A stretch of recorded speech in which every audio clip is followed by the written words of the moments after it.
అందరికీ ఇక్కడ ఉన్న ప్రతి ఒక్క బిడ్డకి నా వందనండి.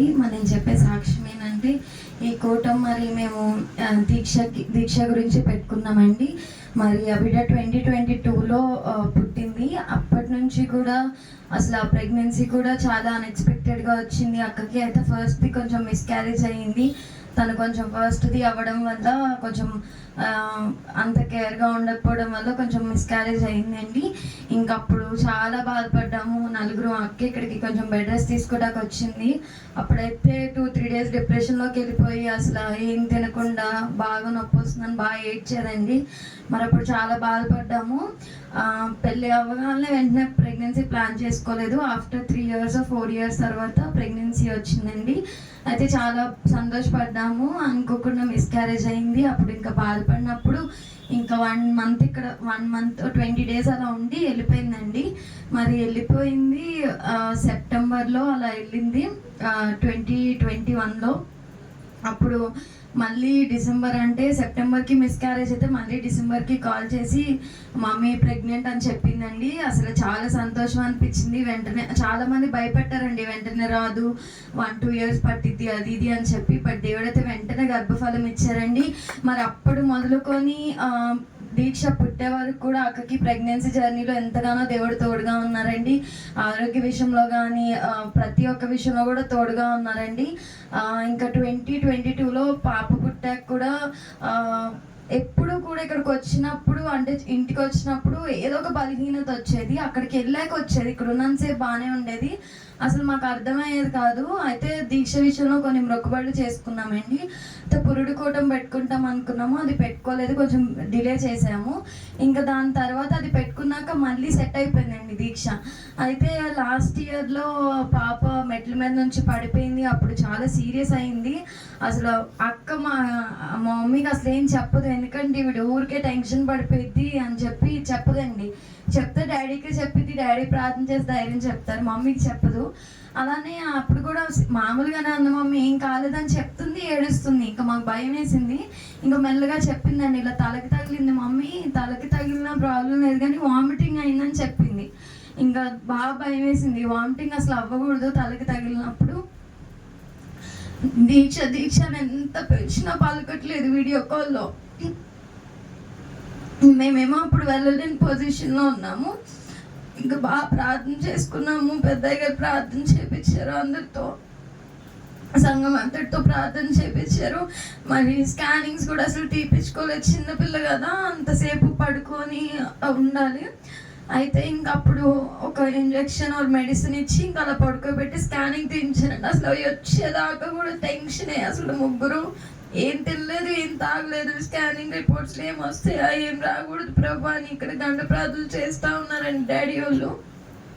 అసలు నెక్స్ట్ డేకి రిపోర్ట్స్ వచ్చినాయి, మమ్మీ ఏం లేదు అంత నార్మల్గా ఉంది, ఆ పిల్ల భయపడిందంట అని చెప్పి ఇంకా అలా భయపడడం వల్ల కొంచెం అన్కాన్షియస్కి వెళ్ళింది అని చెప్పి చెప్పిందండి. దేవుడు ఎంతగానో గొప్ప కార్యం చేశారండి. మరి అలా వచ్చినప్పుడల్లా ఏదో ఒక బలహీనత రావడం, పిల్లకి హాస్పిటల్ అడ్మిట్ అవ్వడం, అక్కడ వేలు ఖర్చులు పెట్టడం ఇలా జరుగుతుంది. మరి మేము ఇంకా అప్పుడు అనుకున్నామండి దీక్ష బర్త్డేకి కూటం పెట్టుకుందాము అనుకున్నామండి. మరి పోయినసారేమో వరదలు కదా ఇంకా అట్లా పెట్టుకోలేదండి. మరి ఈ సంవత్సరం అన్నా పెట్టుకోవాలి ప్రభా అనుకున్నాము. ఇంకా మొన్న జనవరి 22వ తారీఖు అండి ఫోన్ చేసింది, ఇట్లా బాగా జలుబు చేసింది అని చెప్పిందండి. జలుబు చాలా చిన్నదిగా తగ్గిపోద్ది అనుకున్నాము. అదైతే ఏమైందంటే బాగా ఫ్లమ్ ఉండి అది చాలా ఇబ్బంది అయింది. పాప ఊపిరి తీసుకోవడానికి కూడా చాలా ఇబ్బంది అయిందండి. ఇంకా అప్పుడు రేపు తెల్లారిలో ఇస్తే కూటం అంటే 23వ తారీఖు నా పుట్టినరోజు కూటము. 22వ తారీఖు నైట్ అసలు అక్క ఫోన్ చేసినప్పుడు మొదలు పెడితే నైట్ తెల్లవారులు ఇంకా 3 దాకా గంట ప్రార్థన చేస్తూనే ఉన్నాం. ప్రభా పొద్దున్నే కల్లా ఆ బిడ్డకి తగ్గిపోవాలి, కూటమి చిత్తం అయితే తగ్గిపోవాలి ప్రభా, ఆ బిడ్డ పుట్టినరోజు కూడా కూటం పెట్టుకుంటామని ముగ్గురం కూడా ఇక్కడ మొక్కుబడి చేసుకున్నాం. అక్కడ అక్కకు కూడా చెప్పామండి. ఇంకా చెప్పిన కూటం పెట్టిద్దాం అనుకున్నాము. కూటం నెక్స్ట్ డే జరిగిపోయింది. కూటం అయిన పొద్దున్నే ఫోన్ చేసిందండి, అంటే ఇంకో గంటలో కూటం స్టార్ట్ అయ్యే ముందుకి ఇంకా కాల్ చేసింది. మమ్మీ ఏం లేదని చెప్పారు, డాడీ ఏం లేదని చెప్పారు, బాగానే ఉంది, మీరు ఏం టెన్షన్ పడొద్దు, కూటం బాగా చేయండి అని చెప్పి ఇంకా మా మమ్మీ మా డాడీకి ఆ పిల్ల ధైర్యం చెప్పిందండి. మరి దేవుడు ఆ బిడ్డకు అంత ధైర్యాన్ని ఇచ్చి బావగారు ఆఫీస్కి వెళ్తూ ఉంటారు, ఇంట్లో బేబీని చూసుకుంటూ వర్క్ చేసుకుంటూ హౌస్ వైఫ్గా ఇటు ప్రొఫెషనల్ లైఫ్లో ఇటు బేబీ మదర్గా అన్నీ ఒకేగా క్యారీ చేస్తుందండి. మరి బావగారు కూడా ఎంతగానో సపోర్ట్ చేస్తారు. ఏదన్నా ఏదన్నా వర్క్ చేస్తే దానిలో హాఫ్ ఆఫ్ ది వర్క్ బాగా తీసుకొని చేయడం, అట్లా అన్ని విషయాల్లో హెల్ప్ చేస్తారండి. ఇది మగ పిల్లలు చేయాలి, ఆడపిల్లలు చేయాలి అట్లా కాకుండా ఏది చేస్తే అన్నిట్లో కూడా హాఫ్ ఆఫ్ ది వర్క్ బాగా చేస్తారండి. మరి అట్లా షేర్ చేసుకోవడం వల్లనే అక్క కూడా అక్కడ అన్ని క్యారీ చేసుకోగలుగుతుంది, లేకపోతే ఒక్కతే ఆ పిల్లకి అవ్వదండి. మరి బావగారు, మామయ్య గారు, తాతయ్య అని పిలుస్తాము, తాతయ్య అందరూ అలా సపోర్ట్ చేయబట్టి ఆ బిడ్డ కూడా అలా చక్కగా అటు ఆఫీస్ వర్క్ కానీ ఇటు పాప గురించి కానీ మొత్తం చూసుకోగలుగుతుంది.